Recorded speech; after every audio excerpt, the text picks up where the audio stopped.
Oke, assalamualaikum warahmatullahi wabarakatuh. Selamat pagi, siang, sore, malam untuk Ibu Nina dan juga Kak Friska yang melihat video presentasi kami ini.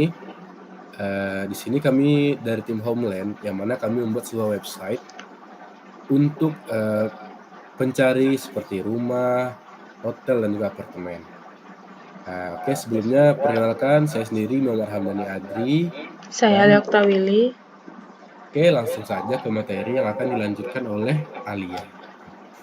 Materi presentasi yang kami sampaikan adalah yang pertama itu latar belakang, yang kedua tujuan dan manfaat, yang ketiga ada bisnis plan, yang keempat analisis keuangan, yang kelima prosesi nilai, yang keenam ada prototype.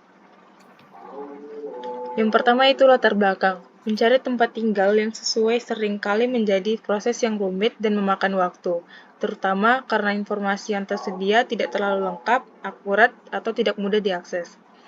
Di sisi lain, pemilik properti juga menghadapi tantangan dalam memasarkan rumah, kos, atau apartemen mereka kepada calon penyewa atau pembeli yang tepat. Keterbatasan platform, kurangnya fitur visualisasi, dan sistem yang tidak ramah pengguna semakin memperburuk situasi. Menjawab permasalahan tersebut, Homeland hadir sebagai solusi digital modern yang mengintegrasikan teknologi kecerdasan buatan atau disebut AI, visualisasi reality, dan pencarian properti berbagai referensi untuk mempercepat, mempermudah, dan membuat proses pencarian serta pemasaran properti menjadi lebih efisien dan transparan. Selanjutnya itu ada tujuan dan manfaat.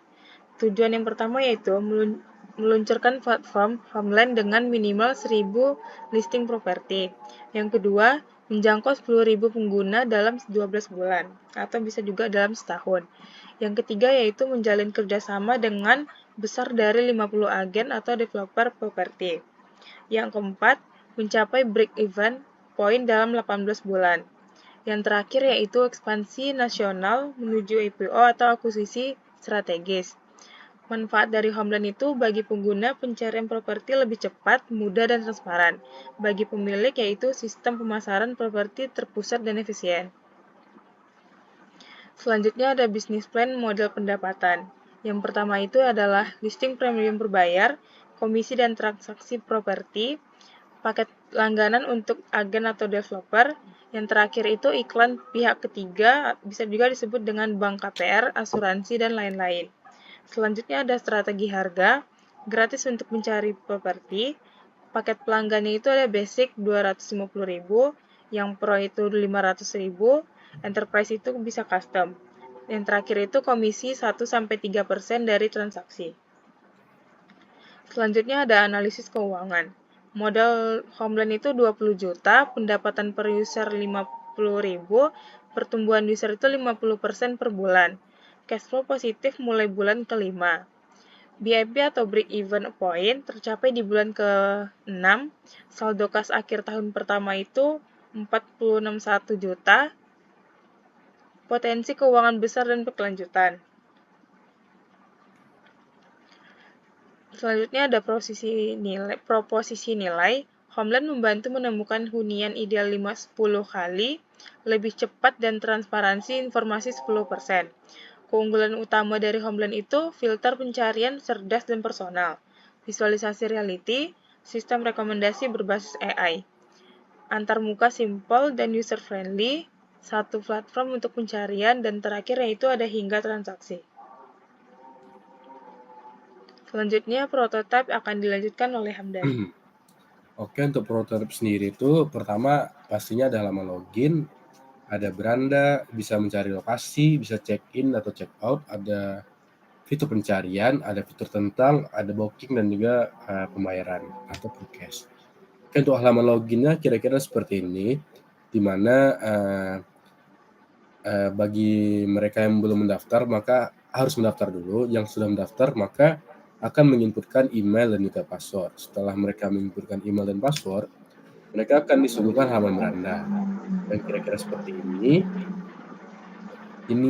dan ini. Di halaman beranda ini terdapat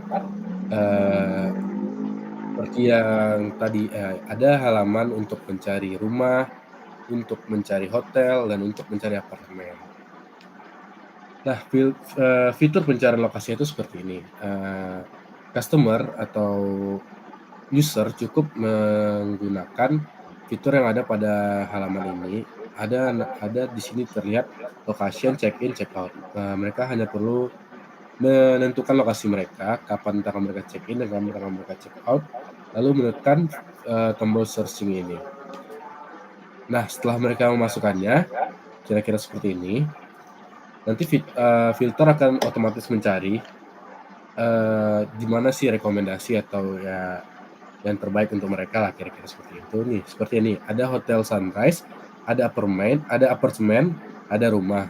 Kalau untuk hotel sendiri itu bisa, di-booking dengan per malam, sedangkan apartemen atau rumah itu tuh, minimalnya 1 bulan. Ini halaman tentangnya, ini lebih menjelaskan, detail dari misalnya tadi ini, di sini kita menekan hotel. Nah ini, halaman detail tentang hotel tersebut. Di sini menjelaskan tentang hotel tuh, di mana tempatnya, apa aja kelebihannya, terus harganya, dan ada, review dari user-user sebelumnya. Lalu ini halaman booking-nya, ketika ngerasa sudah cocok nih dengan hotel tadi yang ini, terus kita mau booking, kita tekan aja tombol yang ini, lalu bakal langsung masuk ke halaman ini. Nah di sini contohnya kita mengambil 2 malam nih, jadi harganya 960.000 karena dikali 2, oke. Setelah itu, setelah cocok kita masukin saja nama depan kita, nama belakang, nomor dan email. Lalu kita continue, maka akan langsung masuk ke payment confirmation, untuk memvalidasi, atau menambahkan, apa namanya, dokumen-dokumen penting kita.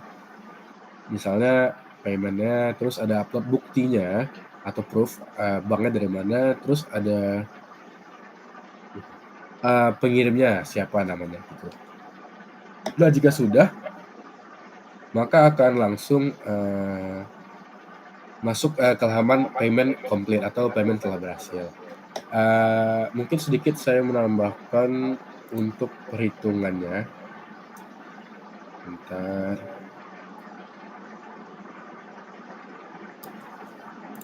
mana ya ini, bentar.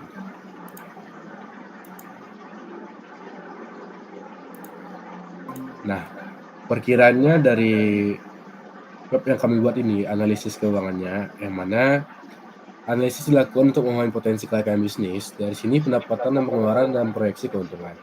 Dalam simulasi realistis, asumsi yang digunakan mencakup modal awal yang sebesar 20 juta, biaya tetap bulanannya itu sebesar 11 juta. Pendapatan per usernya itu diperkirakan 50.000 per user. Biaya variabel penggunanya itu 13.000 kurang lebih. Nah, jadi untuk cash flow sendiri itu setelah dihitung-hitung kira-kiranya ini, rincian arus masuk cash flow-nya, di mana di bulan pertama dengan asumsi kami mendapatkan kurang lebih 5.200-an user, di situ kami mendapatkan sekitar 261 juta. Lalu untuk, cash outflow-nya kira-kira untuk 12 bulan pertama itu 330 juta, di mana, kami sendiri itu masih rugi sekitar beberapa puluhan gitu. Nah untuk net cash flow-nya kira-kira seperti ini. Bulan 1 sampai 4 kami mengalami defisit, karena pendapatan belum menutupi biaya tetap dan variabel. Bulan kelima sudah mulai surplus atau sudah mulai positif. Ini total net cash flow-nya yang kami dapatkan sekitar 439 juta, di mana dengan modal awal 20 juta tadi, diperkirakan dengan asumsi tadi kami mendapatkan di tahun pertama itu sekitar 491.941.000. Nah di sini, perhitungan break even point-nya, yang mana kami berasumsi gaji tim itu per bulan 8 juta, server dan hosting itu 1.500.000 per bulannya, operasional tetapnya 1.500.000 itu untuk total fixed cost. Yang kedua ada variable cost, yang mana ada biaya marketing per user itu sekitar 8.000 per user, kira-kira biaya operasionalnya 3.000, biaya transaksinya kira-kira 2.000 atau fee-nya. Lalu jumlahnya itu 13.000 kurang lebih. Harga jual teratanya tadi 50.000. untuk marginnya itu 37.000 karena dikurangin dengan tadi biaya marketing, operasional, dan transaksi. Jadi, per bulannya itu kami dapatkan BEP-nya itu 14.864. Dalam 2 tahun kira-kira didapatkan Rp356.756.000. Dengan ini, di mana jumlah user pada bulan ke-7 sudah mencapai dengan asumsi 687 pengguna dan terus meningkat, maka BEP bulanan sudah terlampaui sejak bulan ke-6 perkiraannya. Hal ini menunjukkan bahwa bisnis telah memasuki tahap menguntungkan bahkan sebelum memasuki tahun pertama, kira-kira seperti itu. Eee, Mungkin sekian yang dapat kami sampaikan, lebih dan kurang kami mohon maaf. Assalamualaikum warahmatullahi wabarakatuh. Terima kasih Ibu dan Kakak yang telah mendengarkan.